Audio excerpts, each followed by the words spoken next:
ओम शांति। आज 13 अगस्त 2021 के बाबा के मधुर महावाक्य सुनेंगे। और आज की मुरली में बाबा कहे, बच्चे तुम्हें निरंतर मन मना भव की ड्रिल करते रहना है। ये ड्रिल कैसे करेंगे वह भी बाबा सिखाते हैं। बाबा कहे, बच्चे इस देह को भूल स्वयं को आत्मा समझो और मुझ बाप को याद करो।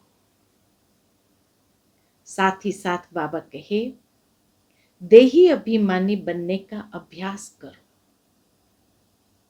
अशरीरी हो जाओ, देह सहित देह के सर्व धर्मों को भूल एक बाप को निरंतर याद करना है। इस तरह मन मना भव की ड्रिल करते रहना है। इस ड्रिल से क्या होगा तो बाबा कहे, 21 जन्म के लिए तुम रुष्ट पुष्ट हो जाओगे, अर्थात निरोगी हो जाओगे।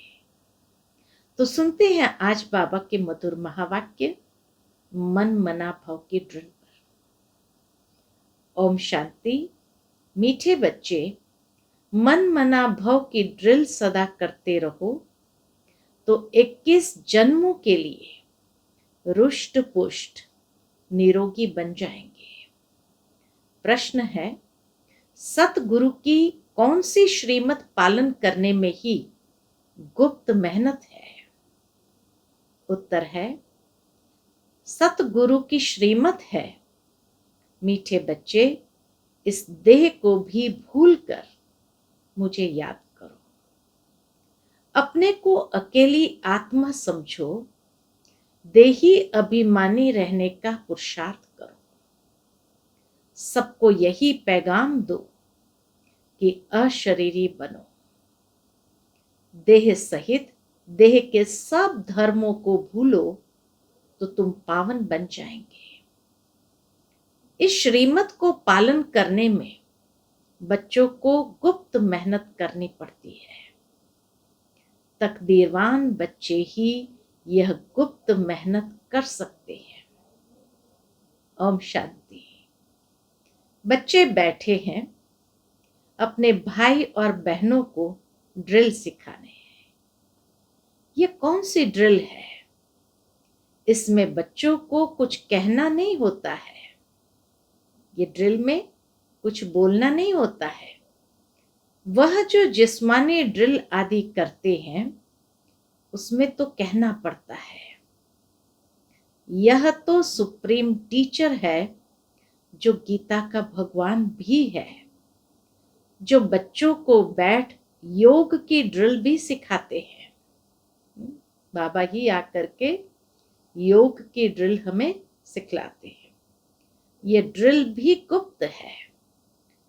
ड्रिल सिखाई इसीलिए जाती है कि स्टूडेंट रुष्ट पुष्ट हेल्दी हो। तुम बच्चे जानते हो कि इस मन मना भव की ड्रिल से 21 जन्मों के लिए बहुत रुष्ट पुष्ट रहेंगे, कभी बीमार नहीं होंगे। इस ड्रिल से इतने हेल्दी हो जाते हैं जो बाबा कहे सतयुग के 21 जन्म के लिए हेल्दी रहेंगे, कभी बीमार नहीं होंगे। तो यह कितनी अच्छी रूहानी ड्रिल है। बाप समझाते हैं, मन मना भव, इसमें कहने की भी दरकार नहीं है। सिर्फ समझाया जाता है कि अपने को आत्मा समझो, देही अभिमानी भव। भव का अर्थ ही है कि तुम बाप को याद करो तो एवर हेल्दी बन जाएंगे। कल्प पहले भी हम इस रूहानी ड्रिल से एवर हेल्दी बने थे। रूहानी ड्रिल, रूहानी बाप परम पिता परमात्मा शिव ही सिखलाते हैं। भगवान तो उनको ही कहा जाता है जिनकी पूजा भी होती है। शिवाय नमः। बाबा कहे शिवाय नमः भी कहते हैं ना। ब्रह्मा देवताय नमः, शिव परमात्माय नमः कहेंगे। यह ड्रिल कोई जिस्मानी मनुष्य नहीं सिखलाते हैं।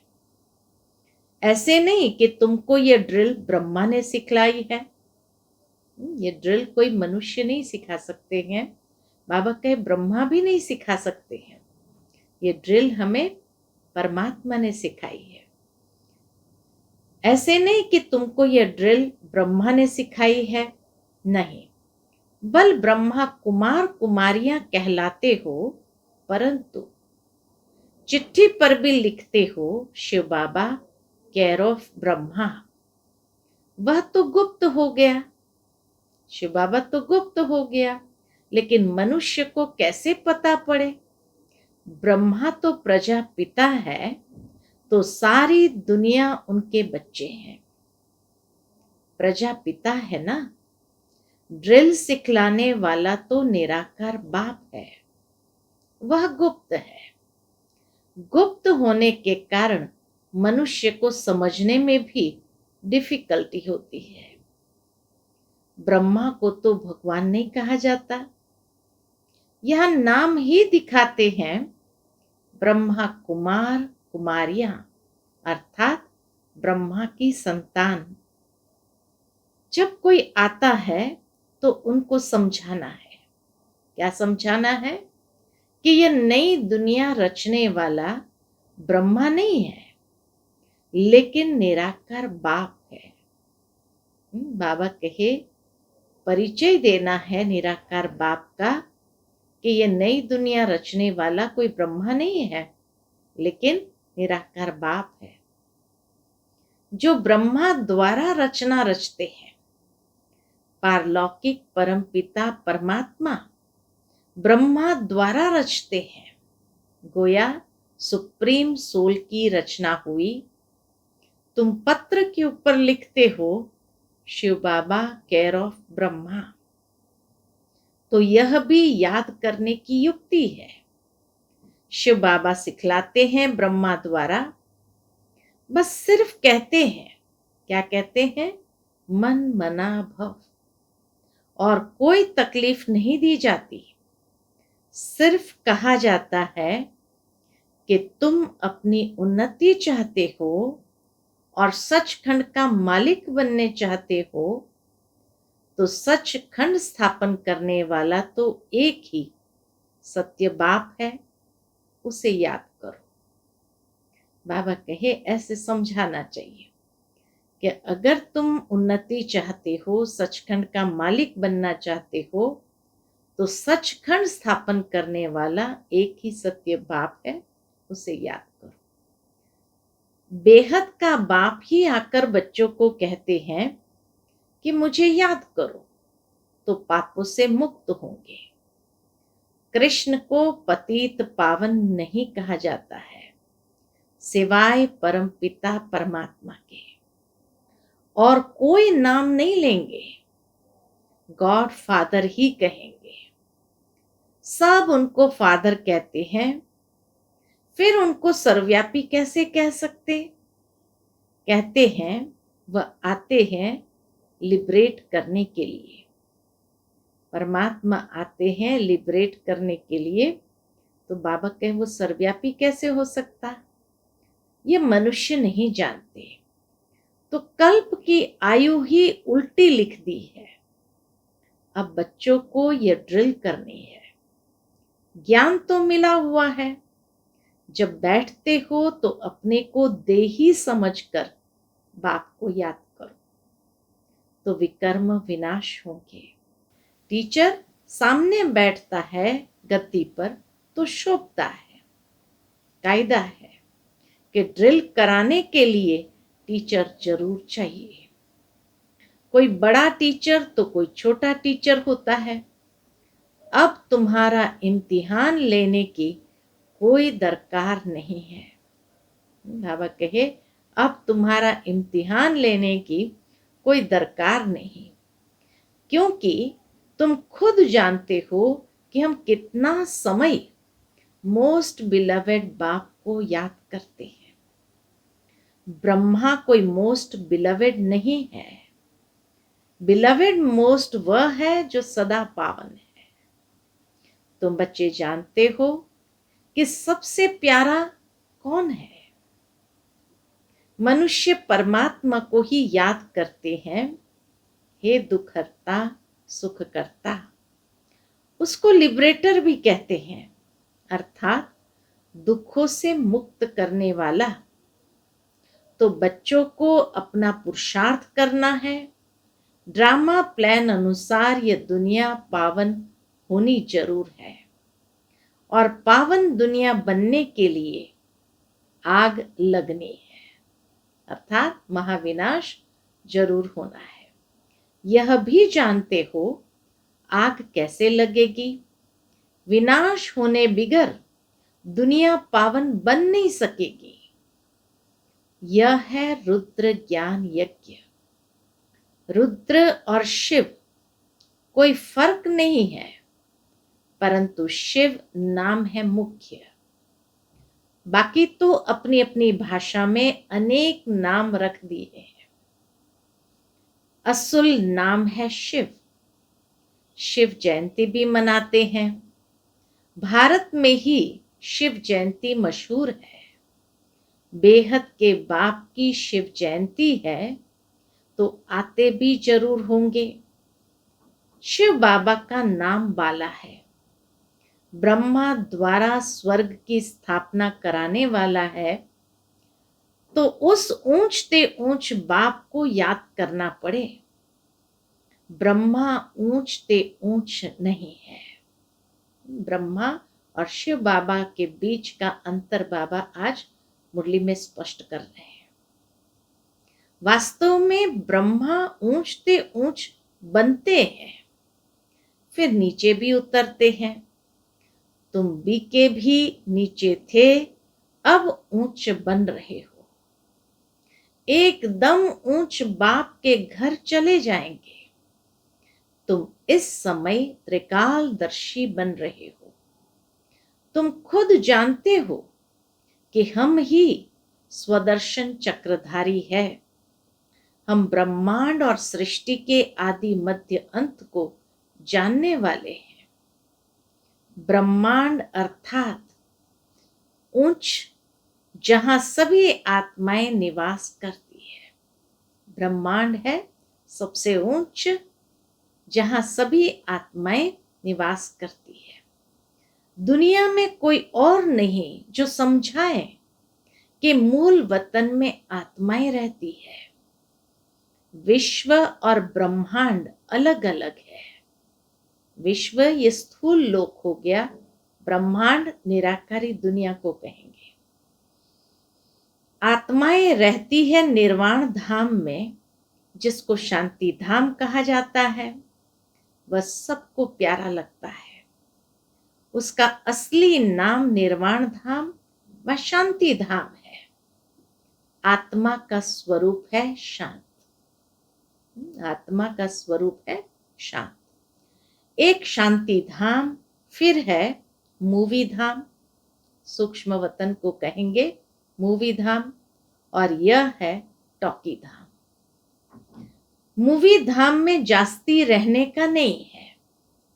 शांति धाम में तो बहुतों को रहना होता है और कोई स्थान नहीं है। ये 3 लोक है और कोई स्थान नहीं है। आत्मा जब बाप को और घर को याद करती है तो ऊपर में याद करती है। परमात्मा को जब याद करते हैं तो घर में याद करते हैं। बीच के धाम को तुम्हारे सिवाय और कोई नहीं जानते हैं। मनुष्य को तो इतना ज्ञान है नहीं। सिर्फ कहते हैं, क्या कहते हैं? ब्रह्मा विष्णु शंकर सूक्ष्म वतन में रहते हैं। बाकी उन्हों के ऑक्यूपेशन का पता नहीं है। 84 जन्म लेते हैं। ब्रह्मा सो विष्णु, विष्णु सो ब्रह्मा है। 84 जन्म दिखाए हैं। किस तरह से? विष्णु सो ब्रह्मा है। यह है लीप युग। यह थोड़े समय का है। जैसे पुरुषोत्तम मास कहा जाता है, यह तुम्हारा हीरे जैसा उत्तम बनने का उच्च जन्म है। शूद्र से ब्राह्मण बनना सबसे उत्तम है। ब्राह्मण बनते हो तो दादे का वर्षा लेने के हकदार बनते हो। बाप बच्चों को कहते हैं, बच्चे सदैव मन मना भव। बाप का मैसेज सबको देते रहो। ये मन मना भव का मैसेज बाबा कहे सबको देते रहो। बाप को कहा ही जाता है मैसेंजर, और कोई भी मैसेंजर अथवा पैगंबर नहीं है। वह तो आकर अपना धर्म स्थापन करते हैं। पैगंबर सिर्फ एक है जो आकर हमें पवित्र बनने का पैगाम देते हैं। वह आते हैं धर्म स्थापन करने। दूसरे जो पैगंबर दिखाए हैं दुनिया में, वो बाबा कहे धर्म स्थापन करने आते हैं। वह कोई वापस ले जाने वाले गाइड नहीं है। वह तो एक ही सदगुरु, सदगति देने वाला है, सच बोलने वाला, सच्चा रास्ता बताने वाला तो एक ही परम पिता परमात्मा शिव है। तो बहुत गुप्त मेहनत करनी है बच्चों को। अभी तुम जानते हो, क्या जानते हैं कि हमको ये देह भूल कर एक बाप को याद करना है। कल की मुरली भी हम सभी ने सुनी, पूरी याद के ऊपर थी, और आज भी मन मना भव माना पूरी मुरली याद करने की विधि बाबा ने स्पष्ट की है। शरीर छूटा तो सारी दुनिया छूट जाती है, आत्मा अकेली बन जाती है। बाप कहते हैं, देही अभिमानी बनो तो फिर कोई भी मित्र संबंधी याद नहीं पड़ेंगे। हम आत्मा है, हम चले जाएंगे बाप के पास। बाप राय देते हैं कि तुम मेरे पास कैसे आ सकते हो। यह बाबा भी नामी ग्रामी है। इन द्वारा बाप सभी आत्माओं का गाइड बन मच्छर सदृश वापस ले जाते हैं। यह यथार्थ ज्ञान सिर्फ तुम बच्चों की बुद्धि में है। तुमको पांडव सेना भी कहते हैं। पांडव पति स्वयं, बाबा कहे तुम्हें पांडव सेना भी कहते हैं। पांडव पति स्वयं साक्षात परम पिता परमात्मा है, जो तुम बच्चों को ड्रिल सिखला रहे हैं। हूबहू कल्प पहले मुआफिक। बाबा आकर हमें ड्रिल सिखाते हैं, हूबहू कल्प पहले मुआफिक। जब विनाश होगा तो सब आत्माएं शरीर छोड़ चली जाएगी। सतयुग में जब थोड़ी आत्माएं हैं तो एक राज्य है। अभी अनेक है, फिर जरूर एक होगा। यह ज्ञान सारा दिन बुद्धि में सिमरण करना है। बच्चों को प्रदर्शनी भी समझाना है। बाबा कहे बच्चों को प्रदर्शनी पर भी समझाना है। जब न्यू दिल्ली थी तो नया भारत था। एक ही आदि सनातन देवी देवता धर्म था। आदि सनातन कोई हिंदू धर्म नहीं था। हम ब्राह्मण सो देवता बनते हैं, यह और धर्म वाले मानेंगे नहीं। दूसरे धर्म वाले इस बात को मानेंगे नहीं। जो पहले आते हैं वही 84 जन्म लेते हैं। यह है बिल्कुल सहज समझने की बातें। अब तुम बच्चों की बुद्धि में है कि अब नाटक पूरा होता है, सभी एक्टर्स आ गए हैं, 84 जन्म पूरे किए, अब फिर घर चलना है। क्यों? क्योंकि बहुत थक गए हो ना। पूछते बाबा घर क्यों चलना है, तो बाबा कहे क्योंकि बहुत थक गए हो ना। भक्ति मार्ग है ही थकने का मार्ग। बाप कहते हैं अब मेरे को याद करो, औरों को भी पैगाम दो कि देह सहित देह के सब धर्म छोड़ अपने को आत्म समझ बाप को याद करो। अशरीरी बनो तो पावन बन जाएंगे, क्योंकि अब वापस घर चलना है। इसलिए बाबा कहे अशरीरी होने का अभ्यास करना है। मौत सामने खड़ा है। यहां भी बच्चे बाप के पास सन्मुख रिफ्रेश होने आते हैं। मधुबन में आते हैं तो सन्मुख रिफ्रेश होने आते हैं। बाप सन्मुख बच्चों को समझाते हैं कि बच्चे देह अभिमान छोड़ माँ में कम याद करो। यह पुरानी दुनिया अब खत्म होनी है। तुम एक बाप को याद कर पवित्र बनेंगे तो पवित्र दुनिया के मालिक बनेंगे। अगर मेहनत नहीं करेंगे तो फल भी नहीं मिलेगा, फिर सजा खानी पड़ेगी। बाप कहते हैं कि अपनी कमाई जमा करते रहो और दूसरों को भी निमंत्रण दो। बाप का रास्ता भी बताओ। तुम बच्चों को भी कल्याणकारी बनना है। अपने मित्र संबंधियों का भी कल्याण करना है। यहां तुमको देही अभिमानी बनाया जाता है।